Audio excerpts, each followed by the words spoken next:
Every year February 14న ప్రపంచవ్యాప్తంగా Valentine's day ప్రేమికుల రోజు జరుపుకుంటారు.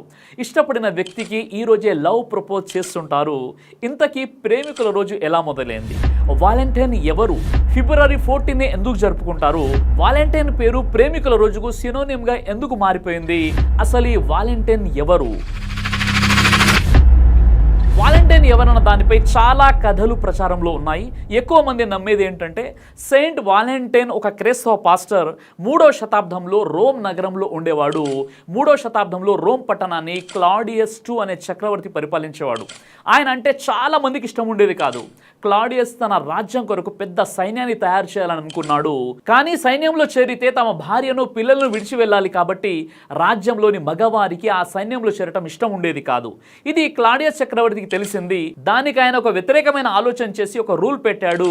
అదేంటంటే ఇక నుండి రాజ్యంలోని యువకులు ఎవరూ పెళ్లి చేసుకోకూడదు.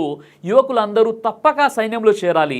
అతను తన రాజ్యంలో మగవాళ్ళు పెళ్లి చేసుకుంటే మంచి సైనికులు కాలేరన్న అభిప్రాయంతో పెళ్లిలను నిషేధించాడు.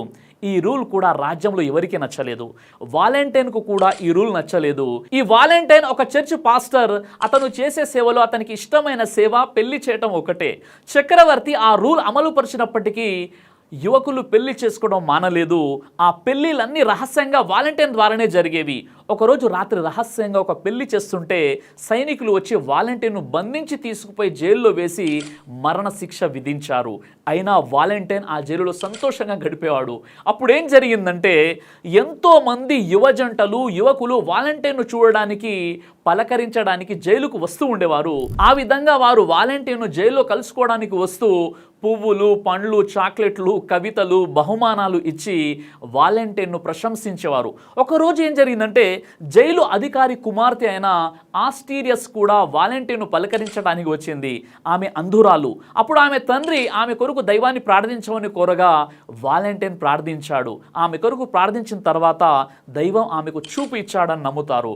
అప్పటి నుండి తన తండ్రితో ఆస్టీరియస్ తరచుగా వాలంటైన్ దగ్గరకు వస్తూ ఉండేది. వారిద్దరూ ఎన్నో గంటల సమయం ఆధ్యాత్మికంగా గడిపేవారు. ఆ విధంగా ఆమె వచ్చి జైల్లో కలుస్తూ ఉండడం వాలంటైన్ మెంటల్ పీస్ కోసం ఎంతో దోహదపడింది. అలా ఒకరోజు వాలంటైన్ను శిక్షించే దినం వస్తుంది. ఆ రోజున చివరిగా తన స్నేహితురాలికి చివరి లేఖ వ్రాసి అందులో ఆమె వాలంటైన్పై చూపిన స్నేహానికి, మంచితనానికి కృతజ్ఞతలు తెలిపి చివరగా లవ్ ఫ్రమ్ యువర్ వాలంటైన్ అనే సంతకం చేశాడు. వాలంటైన్ ఉత్తరం రాసిన రోజు మరియు చనిపోయిన రోజు ఫిబ్రవరి 14 క్రీస్తు శకం 269. అప్పటి నుండి ప్రతి సంవత్సరము నూతన వధువరులు యువకులు వాలంటైన్ను జ్ఞాపకం చేసుకుంటూ మెసేజ్ పంపుకోవడం, దానిలో లవ్ ఫ్రమ్ యువర్ వాలంటైన్ అని చివరి సంతకం చేయడం వాడుకలోకి వచ్చింది. చనిపోయిన వాలంటైన్ పెళ్లిళ్ళు చేయించాడు. కానీ నేడు చాలామంది అతని పేరు మీద స్వార్థపూరితమైన వ్యామోహాలకు వాలంటైన్స్ డేతో విచ్చలవిడి శృంగారం, మద్యపానం సేవిస్తూ సమాజాన్ని నాశనం చేస్తున్నారు. ఈ వాలంటైన్స్ డే ఇది ఎలా డెవలప్ అయిందంటే ఫిబ్రవరి మధ్యలో రోమన్లు లూపర్కాలియా అనే వేడుక చేసుకునే వాళ్ళు. ఈ వేడుకలో భాగంగా ఒక్కో కాగితంపై ఒక్కో అమ్మాయి పేరు రాసి వాటిని ఒక బాక్సులో వేసేవారు. తర్వాత అబ్బాయిలు వచ్చి ఆ బాక్సులోంచి చీటీలు తీసేవారు. ఆ స్లిప్లో ఏ అమ్మాయి పేరైతే ఉంటుందో ఆ అమ్మాయి ఆ ఫెస్టివల్లో అతనికి ప్రేయసిగా ఉండాలి. ఇలాంటి జంటలు కొన్నిసార్లు పెళ్లి కూడా చేసుకునేవాళ్ళు. ఈ విధంగా ఈ రోమన్ల సాంప్రదాయం నుంచే వాలంటైన్స్ డే వచ్చిందని చాలా మంది భావిస్తున్నారు. ఈ వాలంటైన్స్ డే ఫిబ్రవరి 14నే ఎందుకు జరుపుకుంటారంటే రోమన్ల ఈ ఫెస్టివల్ని క్రైస్తవ సాంప్రదాయంగా మార్చాలని భావించింది. ఫిబ్రవరి 14న సెయింట్ వాలంటైన్ చనిపోయారు. అతనికి గుర్తుగా ఈ ఫెస్టివల్ని జరుపుకోవాలని చర్చి వ్యవస్థ చెప్పడంతో ప్రేమని ఎక్స్ప్రెస్ చేయడానికి ప్రజలు క్రమంగా సెయింట్ వాలంటైన్స్ పేరు వాడడం మొదలు పెట్టారు. క్రమంగా అది వాలంటైన్స్ డేగా స్థిరపడిపోయింది. ఈ వాలంటైన్స్ డేని మొదటగా క్రీస్తు శకం 496 సంవత్సరంలో జరుపుకున్నారని కొంతమంది చరిత్రకారులు చెప్తుంటారు. అయితే నా సోదర సోదరీమణులారా, ఈ ప్రేమికుల రోజుకు హిందూ మతానికి ఎలాంటి సంబంధం లేదు. ఈ ప్రేమికుల రోజుకి ఇస్లాం ధర్మానికి కూడా ఎలాంటి సంబంధం లేదు.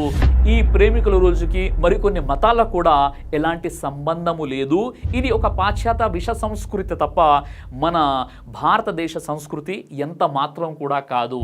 అయితే సౌదీ అరేబియా లాంటి కొన్ని ముస్లిం దేశాలు కూడా దీన్ని నిషేధించాయి. ముస్లిం జనాభా ఎక్కువగా ఉండేటటువంటి ఇండోనేషియాలోనూ దీనిపై వ్యతిరేకత ఉంది. భారతదేశంలో కూడా ప్రేమికుల రోజున జంటగా కనిపిస్తే పెళ్లిళ్ళు చేస్తామని కొన్ని హిందుత్వ సంస్థలు హెచ్చరిస్తూ ఉంటాయి. కాబట్టి ఏ మాత్రం అర్థం లేని ఈ రోజును చాలామంది యువత పవిత్రంగా భావించి ఆ రోజు చేయరాని పనులు చేస్తారు.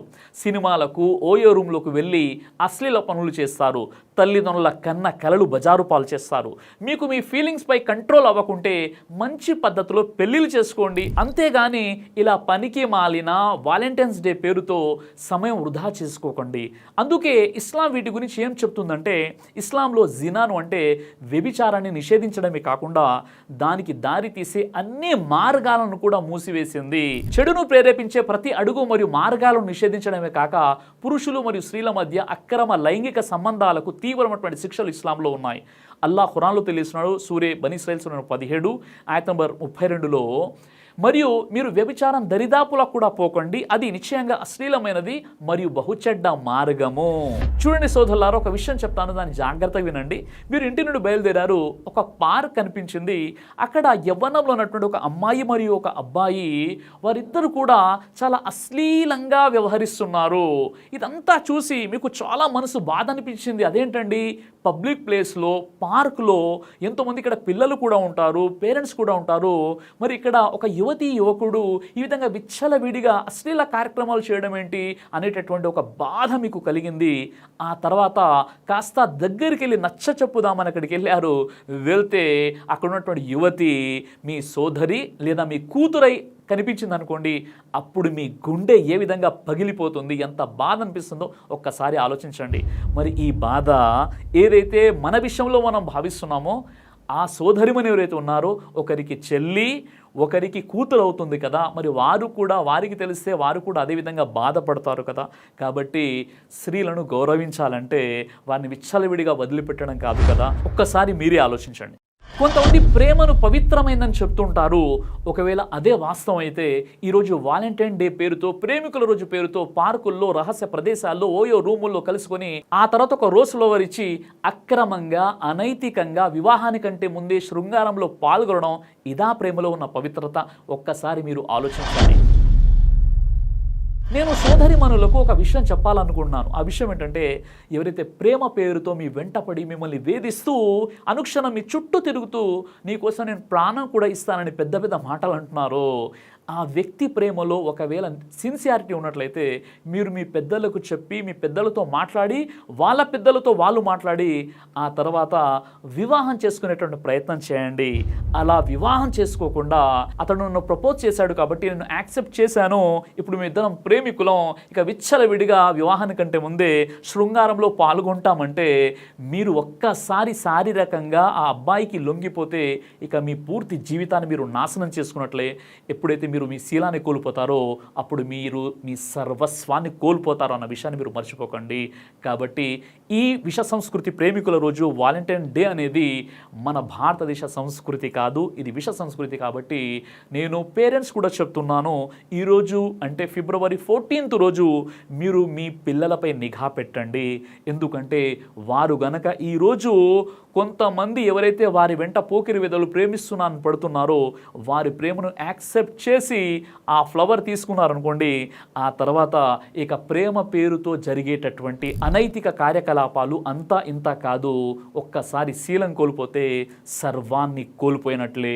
జై హింద్. దైవ ప్రవక్త ముహమ్మద్ సల్లల్లాహు అలైహి వసల్లం వారు తెలియజేశారు, కడుపుకు సంబంధించినటువంటి అన్ని రకాల వ్యాధులకు అద్భుతమైనటువంటి ఔషధం తల్బీనా.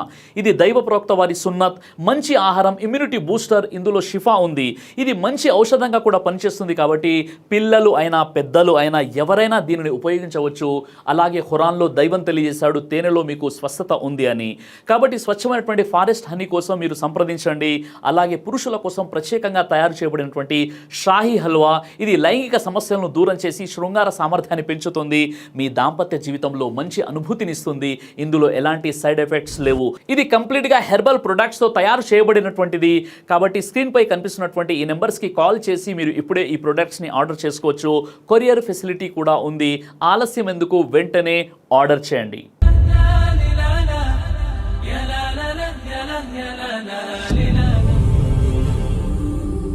బ్రదర్ సిరాజ్ అని యూట్యూబ్ ఛానల్ని మీరు సబ్స్క్రైబ్ చేసినట్లయితే ఇన్షాల్లా దేవచిత్తం అయితే మీకు వీడియోస్ వస్తుంటాయి. అదేవిధంగా బ్రదర్ సిరాజ్ అనేటటువంటి ఫేస్బుక్ని కూడా లైక్ చేయడం వల్ల మీకు వీడియోస్ వస్తుంటాయి.